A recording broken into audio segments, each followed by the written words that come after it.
نحمد ونصلي على رسول الكريم اما بعد فاعوذ بالله من الشیطان الرجیم بسم الله الرحمن الرحیم. سلامونه او نیکې هیلې وړاندې کوم. خدای دې وکړي چې ټول روغ او جوړ اوسئ. او په لومړي سر کې له احسانمن صاحب څخه ډېره مننه کوم چې ماته په دې غونډه کې د ګډون بلنه راکړه. ما د څو ځله وعده وکړه خو د ژوند ستونزې او کړاوونه د دې لامل شوه چې ما ګډون ونه شو کړی. نن خوشحاله یم چې تاسو سره یو ځای په دې غونډه کې ګډون کوم. لکه څنګه چې مخکې ما او احسانمن صاحب خبره کړې وه چې د ژبپوهنې لیکچر به وړاندې کوم.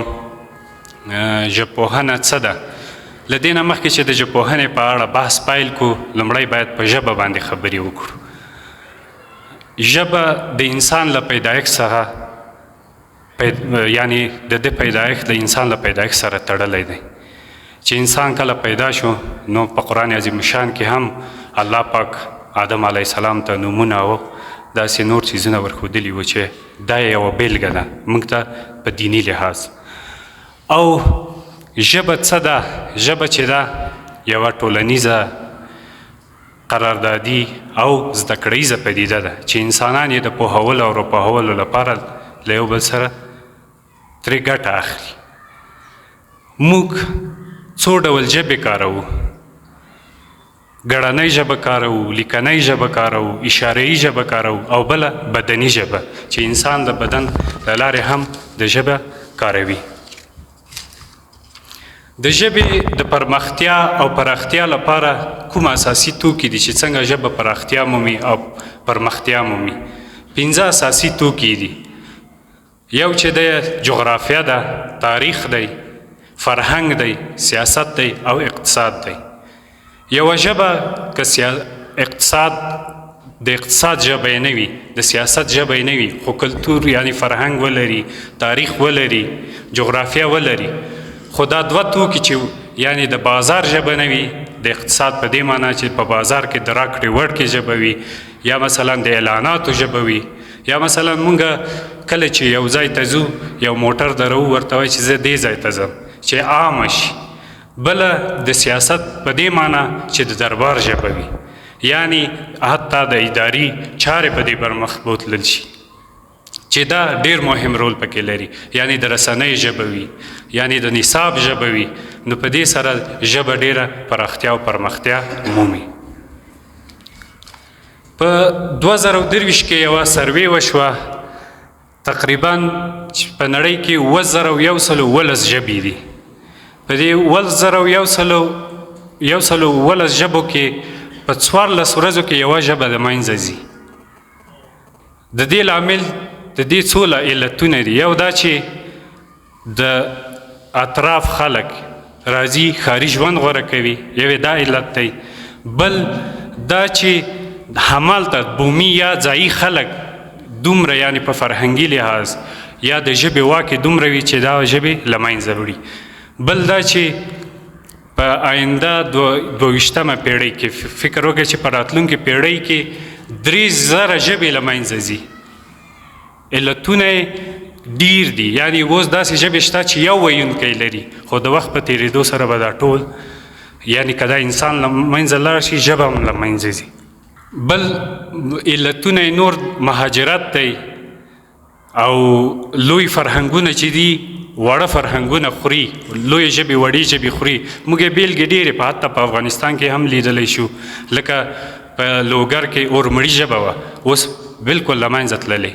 چې چیرته پښتانو سره میشت وه هلته پښتو اوس پې مسلطه ده، او چیرته چې دري ژبې ورته نږدې وه هلته دري ژبه ده.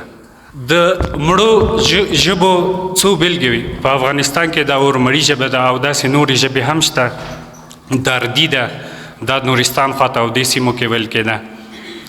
او په نړیواله کې اوستا ده، منځنۍ فارسي ده، د لرغون مصر ژبه ده او لاتین ژبه هم ده. خو دا یوازې په واتیکان کې د مذهبي دودونو او د مذهبي متونو دپاره ترې کار اخیستل کېږي.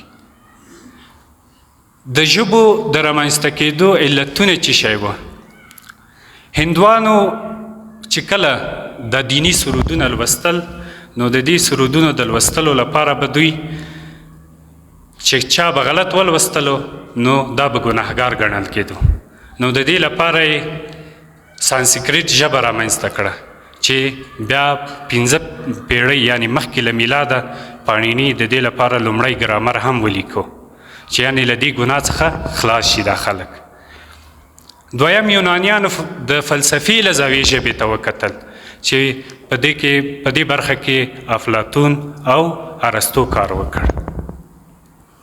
آریایانو د دینی متون ژبه چې وه دینی متون کتاب چې وه هغه اویستاو نو د دې لپاره اویستایي ژبه غوره کړه چې بیا وروسته بل نسل راغی دوی په اویستایي ژبه نه پوهېدل نو دوی د اویستایي ژبې پر ځای د پهلوي الفبا څخه په ګټه اخیستنې سره د ځان یعنی د ځان ژبې پر بنسټ یا د هغه په واسطه یې د هغه پر مټ دا متون شرح کړل. په منځنۍ پیړیو کې چې کله د غرب امپراتوري رامنځته شوه د دوی لپاره نو لاتین ژبه رسمي ژبه وټاکل شوه چې د ژبې ډیره پرمختیا او پراختیا وموندله یعنی د مسیحي دین په واسطه نور هم دا ډیره خوره شوه په ټولو ځایو کې. په همدې مهال کې نو عربي او عبري ژبې هم ډیر پرمختګ وکړ. عبري ژبه یعنی زموږ پخواني دینی متون ټول په عبري ژبه لیکل شوي دي. نو په دې خاطر دغه خلکو ورته پام شو چې اوس مثلا یو مثال اسرائیل دی چې دا اوسنۍ جغرافیه اسرائیل دی دوی د مختلفو هیوادو څخه راټول شول یهودان. نو دوی چې راټول شول په دې جغرافیه کې میشت شول دوی یو مشترک ټکی درلوده چې هغه یهودیت و. نو دوی په دې فکر کې شول چې باید داسې څه رامنځته کړي چې نور هم دا خلک پرې راټول شي او د یو بل سره د راکړې ورکړې یا د اړیکو یوه وسیله پیدا کړي. نو چې دوی دا په دې اړه فکر وکړ او دا د مختلفو هیوادونو د خلک راټول شوي وو مثلا څوک له جرمني وو څوک له امریکا نه څوک له کاناډا نه دوی د مختلفو ژبو خاوندان وو. نو دوی په دې فیصله وکړه چې عبري ژبه به بیرته راژوندی کوي او اوس په نړۍ کې یعنی یوازینی هیواد اسرائیل دی چې د دوی رسمي ژبه عبري ده. په همدې وخت کې د عربي لپاره هم کار وشو. د عربي لپاره په کوفه کې په بصره کې په بغداد کې دلته د زده کړې مرکزونه جوړ شول چې بیا عربي خود زموږ د دینی ژبه هم وه وروسته د اسلام د انتشار سره نورې هم پرمختګ وکړ. د ژبې په اړه یعنی د ژبپوهنې په اړه دا ټول د ژبې په اړه تر اوسه چې زه وغږېدم دا د ژبې په اړه بحث و یعنی د ژبپوهنې مسله څه وخت را پیدا شوه. د 18مې پیړۍ په اواخرو کې ویلیام جونز د ژبپوهنې بحث را پیل کړ. د چې دا بحث را پیل کړ د خلکو پام ور واوښت خو په علمي او اکاډمیک ډول په 19مه پیړۍ کې یعقوب گریم د ژبې په اړه بحثونه را پیل کړل چې دلته د تاریخي ژبپوهنې پیل هم شروع شو. د لاتینی یونانی او جرمني ژبو ترمنځ په غږیز مطابقت باندې خبرې وکړې چې یعنی د تاریخي ژبپوهنې پیل له همدې ځایه وشو. او تاریخي ژبپوهنه څه ده؟ تاریخي ژبپوهنه تعریف دا دی چې د تاریخ په اوږدو کې د ژبني بدلونونو څخه بحث کوي. د تاریخي ژبپوهنې څانګې کومې دي؟ ریښه پیژندنه ده، غږیز بدلونونه دي، تاریخي ګړدود پوهنه ده، فونولوژیکي یا مورفولوژیکي بدلونونه دي او نحوي بدلونونه. دا پرتلیزه ژبپوهنه دا بیرته د ژبپوهنې یا تاریخي ژبپوهنې څانګې هم دي. په افغانستان کې هم د تاریخي ژبپوهنې په برخه کې مستشرقینو یعنی هغه غربیان چې د تاریخ په اوږدو کې په غرب کې چې کله دا د رینیسانس دورې څخه وروسته په دې باندې فکر کېدلو چې د ژبو په اړه باید بحثونه را پیل شي. نو په 19مه پیړۍ کې دوی شرقي هیوادونو ته خپل استازي ولیږل. په دې کې ډیری د استازي چې رالیږل دا دوی سیاسي موخې درلودې. اکثریت نظامي خلکو د سیاسي موخو ترڅنګ د ژبې او فرهنګ په اړه هم کار کولو. په دې کې افغانستان ته هم راغلل چې مشهور ګایګر دی، بنویس دی مورګنسترن دی او ډارمسټر چې دوی د ژبې په برخه کې ډیر کار وکړ چې په افغانستان کې یعنی د تاریخي ژبپوهنې په برخه کې دوی بهترین او ښه کار وکړ چې دا کتاب بیا په دري ژبه ژباړل شوی دی. روان فرهادي ژباړلی تاریخ تلفظ صرف پښتو او پښتو ته هم ژباړل شوی دی خو تر اوسه نه دی چاپ شوی. بیا وروسته حبیبي صاحب او نورو په دې برخه کې کارونه وکړه چې د حبیبي صاحب د پښتو ادبیاتو تاریخ لومړی ټوکی لومړی برخه ټوله د تاریخي ژبپوهنې په اړه بحثونه دي. د معاصرې ژبپوهنې پیلامه څه وخت کیږي؟ دا تر اوسه چې په کومه موضوعاتو مې خبره وکړه دا د تاریخي ژبپوهنې وه.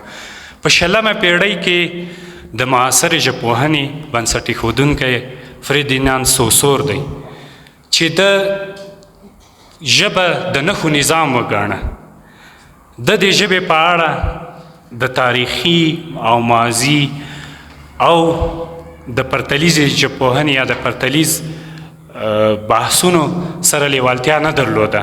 د دال او مدلول د وینا او ژبې د ځایناستې او خواناستې په دې محورونه بحثونه پیل کړل چې دوی په ژبه کې یو نوی انقلاب راوستو او دا لیکچرونه د جینو په پانتون کې ورکول. بیا د د مرګ څخه وروسته د شاګردان راپورته شو د لیکچرونه چاپ کړل د ژبپوهنې عمومي کورس په نامه. د تیورۍ څخه په مختلفو برخو کې ګټه واخیسته. په ادبیاتو کې یعقوبسن له د تیورۍ څخه ډیره ګټه واخیسته. په روانشننه یا ارواپوهنې په برخه کې فرویډ ډیره ګټه ترې واخیسته. په نښهپوهنه کې بیا پیرس د نظریې څخه ګټه واخیسته. د دې د نظریې ګټه دا شوه چې په مختلفو هیوادونو کې مختلف مکتبونه رامنځته شول. مثلا د پراګ مکتب د ژبپوهنې په برخه کې رامنځته شو، د کوپنهاګ مکتب رامنځته شو، د لندن مکتب رامنځته شو او د امریکا مکتب په ژبپوهنې په برخه کې رامنځته شو چې بیا د ژبې په برخه کې نوي تیورۍ او نوي مسایل د مختلفو زاویې مثلا ځینو فیلسوفان راغلي مثلا لکه ویتګنشتاین، راسل، دا خلک راغلي د فلسفې څخه په ژبه باندې بحث کړی له مختلفو زاویو. دویمه تیوري چې ده 4 تیورۍ دي مخکې ما یادونه وکړه که نه نو 4 تیورۍ دي. لومړی تیوري چې هغه د سوسور وه. دویمه تیوري چې ده د نام چامسکي ده چې دا د 1950 کالو څخه د ژبې په اړه بحثونه پیل کړل. په 1950 کې د یو کتاب چاپ شو د نحوي جوړښتونو په نامه. د دې کتاب له چاپېدو وروسته په ژبه کې بل انقلاب راغی. یعنی دی اصلا اوس هم ژوندی دی، د 90 کالو د 150 آثار لري خو د ډیر آثار د امریکا د بهرني سیاست په اړه دي خو د ژبې په اړه هم ډیر مهم بحثونه کړي دي. د ویل چې ژبه تر جملې یعنی د جملې تر سطحې بحث وکړ. دی په هر څه د جملې په رغښت کې ویني. دی وایي چې هر انسان چې نه یې کومه شی اورېدلی وي او نه یې ویلي وي د دې وړتیا لري چې هم یې وویل شي هم یې درک کړي. خو ځینې نور د ده ملګري او د ده شاګردان د ده په مقابل کې راپورته شو، د ده نظر یې رد کړ. د وخت په تېرېدو سره د خپلې ډېرې نظریې رد کړي دي خو بیرته یې په نوې بڼه وړاندې کړي دي. د ده بحث ټول د جملې تر سطحې و یعنی په برسیرن او ژور رغښت باندې خبرې کولې. دریمه تیوري چې ده هغه د چاروالې ژبپوهنې ده چې د دې بنسټګر چې دی مایکل هالیډی دی چې د لندن مکتب څخه په دې برخه کې کار کړی دی او د ژبې د چار په اړه یعنی نقش په اړه خبرې کوي چې دی 3 نقشونه مهم ګڼي په ژبه کې. لومړی وګړمنځي برچار ورته وایي. موږ پښتو کې نقش ته چار وایو نو ما د پښتو اصطلاحات او غیر اخیستي دي. یعنی د وګړو ترمنځ چې کوم یعنی د پنځګر او اوریدونکي ترمنځ د هغه تعامل په اړه خبرې کوي. بل متني برچار دی چې په متن کې خبرې کوي او بل تجربي چې د انسان له تجربو سره راښکاره کیږي. په دې کې مهم بحث بیا د اوب دی چې او په خپله په متن کې رامنځته کیږي او په دوه ډوله دی. په انګلیسي کې ورته کانټکسټ وایي، یعنی په دری کې بیا بافت ورته وایي. او په دوه ډوله دی، یو چې دی ژبنی دی، یو ناژبنی.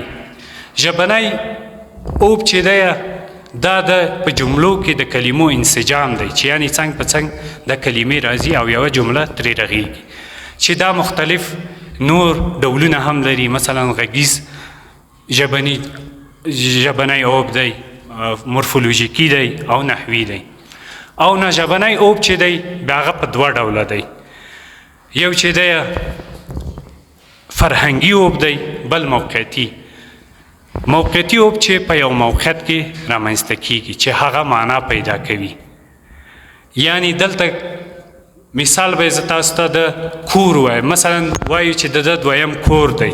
دویم کور په دې معنا چې د یو کور څښتن دی، بل کور په بل ځای کې لري. یا مثلا د پلار دی د پلاره جدا وي او د پلار کور ته ځي وایي دا دویم کور دی. یا د خسر کور هغه هم ویلی شي چې دا دویم کور دی. یا د تره، یا مثلا موږ قبر ته هم وایو چې زموږ دا دویم کور دی، چې یعنې د موقعیت په لحاظ په معنا کې بدلون راځي.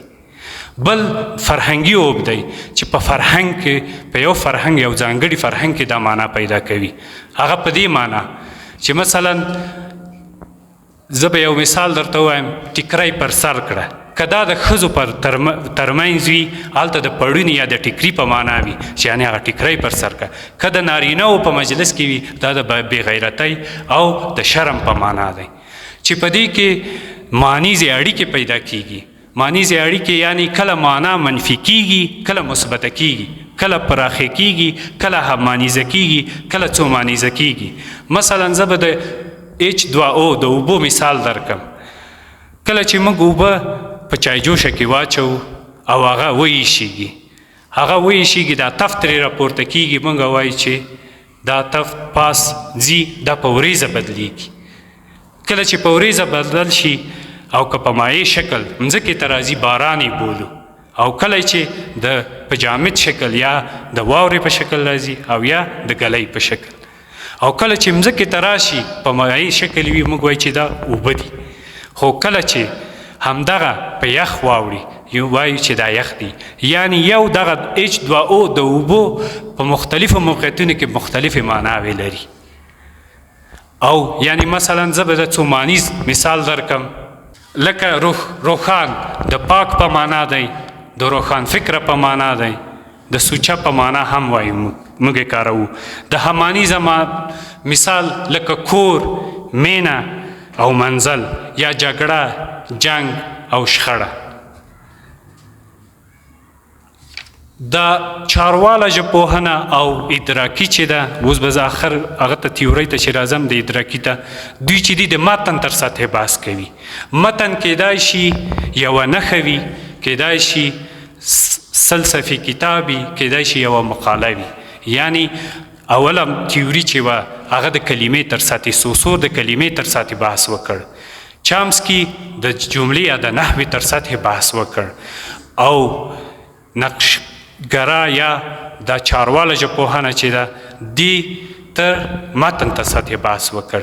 متن کیدای شي یوه نښه وي، کیدای شي یا کتاب وي. مثلا موږ ترافیکي نښه په ذهن کې لولو چې دا درې نښې د څه معنا لري. شنه د تللو ده، سره د ودرېدلو ده، او زیړه د حرکت کولو، چې په آلمان کې دا نښې د سیاسي احزابو نښې دي، چې هر یو شین مثلا د شینوالي په معنا ده، سور د وینې په معنا ده، او زیړه هم د هسې یوه بله معنا ورسره تړلې وه. نو دا د فرهنګونو او د موقعیتونو په لحاظ خپله هر چېرته خپله معنا رامنځته کوي. څلورمه تیوري چې ده په ژبپوهنه کې هغه ادراکي ژبپوهنه ده. ادراکي ژبپوهنه چې ده دا د انسان د ذهن او روان سره کار لري، یعنی درک سره کار لري. دا دوی هم د سوسور له هغو تعریف څخه ګټه واخیسته چې یعنی ژبه د نښو نظام دی. دوی ویل د دې سرلارې چې دي بیا لانګاکار او لیکاف دي. دوی بیا وایي چې نښې نامحدودې دي په ژبه کې، یعنی هغه نظام دی چې نامحدودې نښې پکې راټولې شوي دي. په اوس وخت کې له دې تیورۍ څخه ډېره ګټه اخیستل کیږي.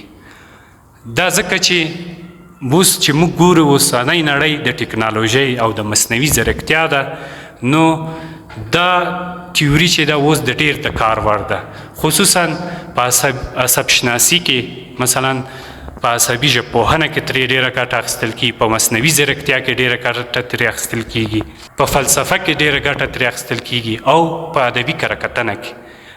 اوس نو موږ به وایو چې څنګه په کرهکتنه کې د دې څخه ګټه اخیستل کېږي. د دستایوفسکي یوه کیسه یو کرهکتونکي کرهکتنه پرې کړې وه، نو د ده کیسه یې لوستې وه، بیا د ده رواني اړخ څېړلی و. نو دا چې لوستې وه، بیا وروسته له هغې د ده هغه وخت د ده ذهني حالت یې هم پکې مطالعه کړی و. کله چې پوښتنه کړې وه، رښتیا هم د ده ذهني ستونزې، هلته رواني ستونزې ورسره په هغه وخت کې ورسره مخ شوی و، نو د ده دا رواني ستونزې په د ده په کیسه کې راڅرګندې شوې وې. نو حتی په اوسنی دور کې د کرهکتنې ډولونه هم بدل شوي دي، چې مثلا اوس ډېر د نظریو په اساس کیږي. مثلا د کرهکتنې د مکتبونو د نظریو په اساس کیږي.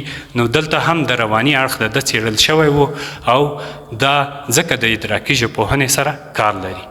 انسان څنګه معنا ته رسیږي؟ انسان 3 مرحلې په ذهن کې تیروي.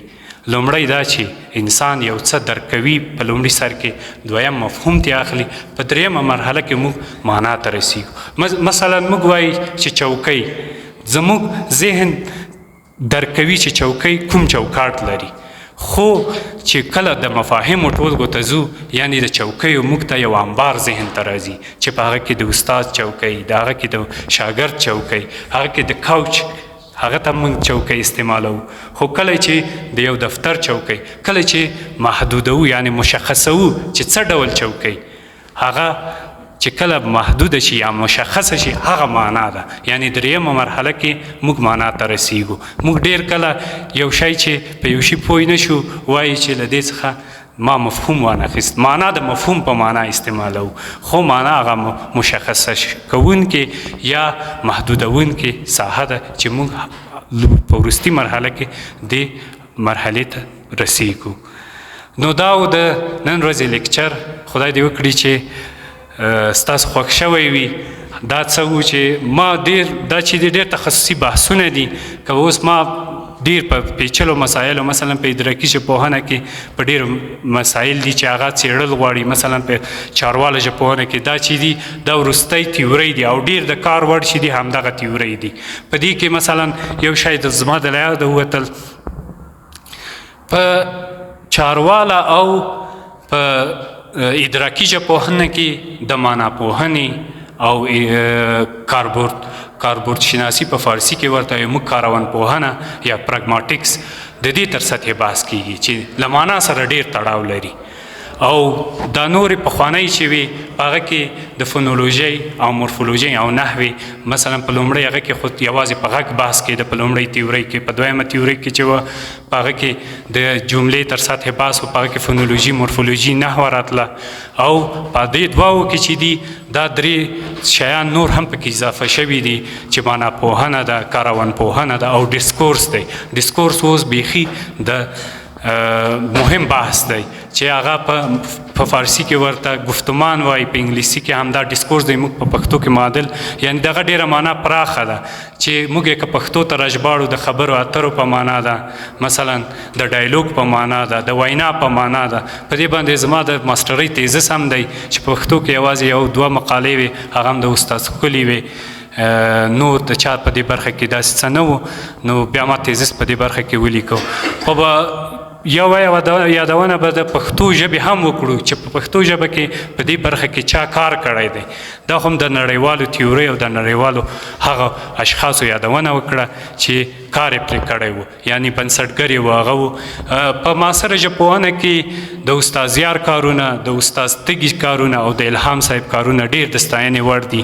له هغه نه وروسته په دې معاصرو تیوریو، خصوصا په دې چارواله او په ادراکي باندې د استاد ښکلي کارونه ډیر د ستایلو دي او ډیر د پوهنتون کې یو انقلاب راوست. یعنی په 3-4-5 کالو کې دومره اثار په دې برخه کې ولیکل شول، خصوصا د محصلینو لخوا تیزسونه په دې برخه کې ولیکل شول چې اوس په دې دوره کې د دکتورا د پی ایچ ډي محصلین هم د ژبپوهنې په برخه کې په دې معاصره ژبپوهنه کې د اوس درګرده کارونه کوي چې په راتلونکي کې به یې دفاع کړي. نو ډیر کارونه اوس د دې نوې ژبپوهنې په اړه کیږي او ډیر د ستایلو دي. مننه له پاملرنو مې خوشحاله اوسئ. خوشحاله وشوم چې ستاسو سره مې ګډون وکړ. خدای دې وکړي چې دا لیکچر یو څه تاسو ته ګټور تمام شوی وي. مننه.